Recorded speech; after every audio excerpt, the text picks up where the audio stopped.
And we are back with the fourth segment of the GSMC basketball podcast presented by the GSMC Sports Network. Now, in this next segment, we are going to be talking about the Spurs and their free agency decisions because there's going to be a lot of questions on what they should be doing in free agency. I mean, the biggest thing that and the best possible thing that could have happened to this organization is getting the number one pick in the draft last year, and that's exactly what happened. The team now is back to on its, status to being one of the more respected teams in the Western Conference, which was one of the things that they were lacking for a majority of the recent years that they've been an organization. Obviously, didn't start out that way, having David Robinson as well as Tim Duncan in the lineups for the Spurs early on in their popularity. So now they have Victor. Obviously, Victor is going to be one of those untouchable players in free agency. There is absolutely no way that the Spurs are going to try and move Victor. There is no way that that's going to happen. I mean, with all the achievements that Victor has already done, as a rookie, it's only going to get better. And obviously, that is going to take some time. Like this isn't something that's going to happen overnight for this team. And with all of that in mind, the fact that this isn't going to be an overnight thing, they have to sort of hold on to a lot of the players that they have, and they'll have to hold on to the good ones, and then they'll have to wait as the years progress before they can adjust the cap space, they can adjust free agent signings, all things of that nature. Now, another player that should also remain untouchable while in the state is Devin Vassell. Now, forgive me if I mess up that name, but he plays the shooting guard. Now, this season he averaged 19 points and 4 assists in 68 games played, which is a vast improvement from the 2021 season where he was only averaging 12 points. So definitely he's a player that's been improving, and he should not be moved from the lineup whatsoever. Everybody else on the Spurs, however, yes, they can all kick the can. I wasn't a big fan of the Spurs roster as a whole. The team itself was just really, really bad. Everybody on the team did not seem like they saw Victor Wembanyama wide open under the basket, even though he was 7 feet tall. And until they started giving him the ball, it didn't really seem like the Spurs had much success in their offense. It was only towards the second half of the season where the Spurs team, as a whole, they started giving Victor the ball, and they also started to play a little bit better as a team, especially with Victor getting a lot better defensively. And that's something that was, it's not really an underrated part of his game, but considering how he didn't win the Defensive Player of the Year award, I think it is somewhat underrated now because they keep overrating Rudy Gobert's defense, despite the fact that Victor Wembanyama literally provides some ridiculous kind of value for the team. Now, who should the Spurs try getting?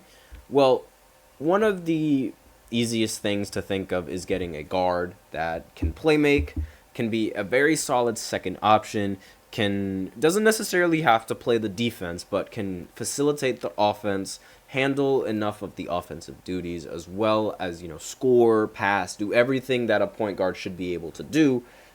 And quite frankly, there's no other point guard that fits this scenario better than Trae Young.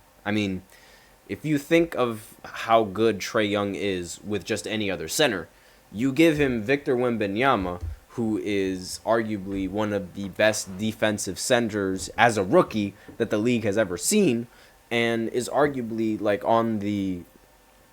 on the cusp of being one of the best rim protectors that the league has ever seen, one of the best offensive players that the league has ever seen. You pair that up with Trae Young, and it just makes his life so much easier in terms of scoring, where he doesn't even have to create the shot himself. He can just set a screen and Trae Young can do the work for him. It's literally a match that is made in heaven. However, The biggest problem here is if the Hawks are willing to trade. Now, I would say that DeJounte would seem to be a better option. However, DeJounte previously played on the San Antonio Spurs, and it doesn't really seem like he has any plans of going back there. So, with that in mind, I genuinely do not think that I don't think that that is a very good spot for him. That's just in my opinion. I mean, it would be very odd to see him traded away from the Spurs and then traded back to the Spurs. It just doesn't make any sense to me. It would be very odd. But regardless, if that does happen, if that doesn't happen, I mean, still think that they would need a guard that is good enough to run the pick and rolls with Victor Wembanyama, a guard that is good enough to play make as well as Trae Young. I mean, there aren't many guards that can do that, but I do genuinely think that if there is a guard that can handle double teams and create easier looks for his teammates, that, you're just setting up Wembanyama for success. Because that was one of the things that a lot of his teammates genuinely didn't do when he was on the roster. I don't know what it was, but that team just refused to pass the ball.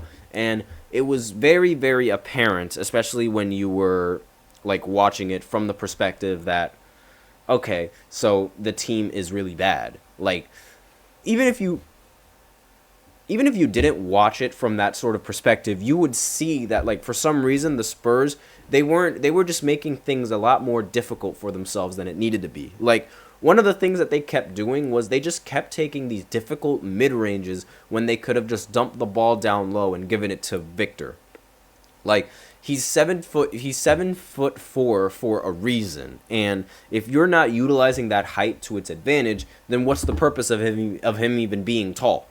Like, that it wasn't working, and it boggled my mind, because it was like, how on earth is it that he is 7 feet tall and you can't make it work for anything? It just didn't make any sense to me. So they just need to fix the overall offensive they need to fix the overall look on offense, and like what kind of shot attempts they actually try to get while they're on the offensive side of the ball, because the fact that they don't is like, it was really concerning, at least for me, because it's like, how on earth are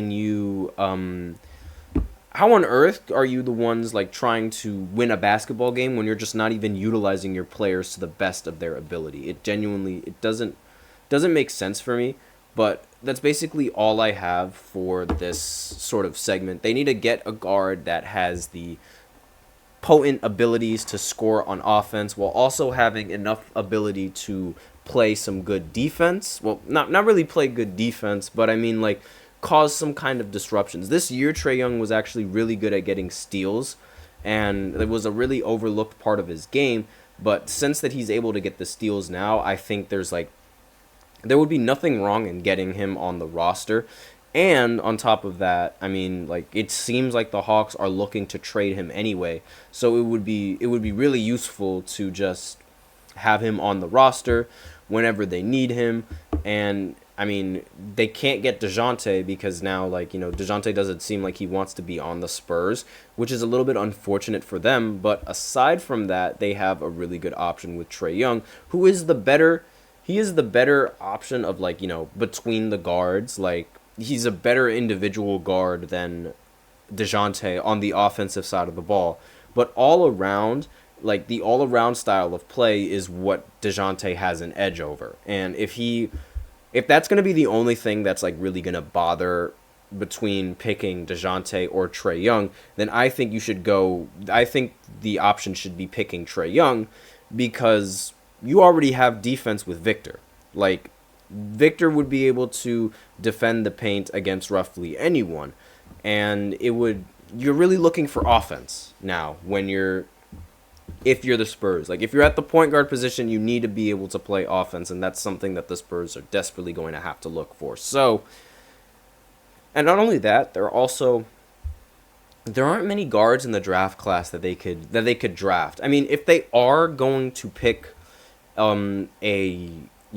someone that they can draft, then they would have to work to get either, in my opinion, some of the good picks that you could get are, especially with the pick that they have, is getting Dillingham, who's from Kentucky. He's a really good guard. You could either try and get him, or you can get Dalton Netsch. If you are able to get Trae Young, drafting Dalton Netsch would be a very good acquisition because he is a very good spot-up threat. He once scored 31 points in the college tournament, so that's, I mean, he's a really good prospect, and I genuinely think that he would help either the Spurs, or honestly, like, or quite ironically, he would help the Miami Heat as they continue to build their undrafted team. So with that out of the way, we are out of time for this fourth segment. So now we can go ahead and go into the fifth segment, where I talk about if the Pacers or the Clippers are going to retire Paul George's jersey. So I will be right back after this short break. So be sure to stay tuned, please.